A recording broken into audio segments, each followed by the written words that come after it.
Chowmein বানিয়েছিলাম, আর সাদা chowmein দেখুন কতটা বেঁচে গেছিলো আমার।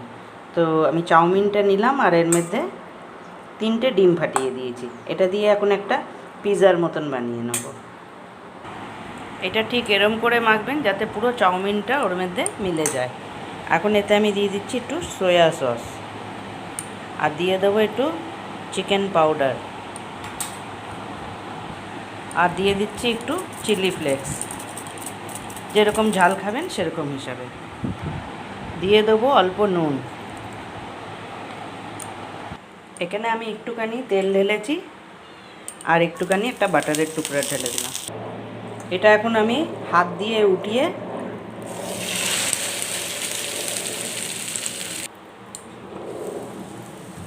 আমি এখন ঢাকনাটা খুলে দিলাম। এখন এটাকে একটু পাল্টি করে দেবো।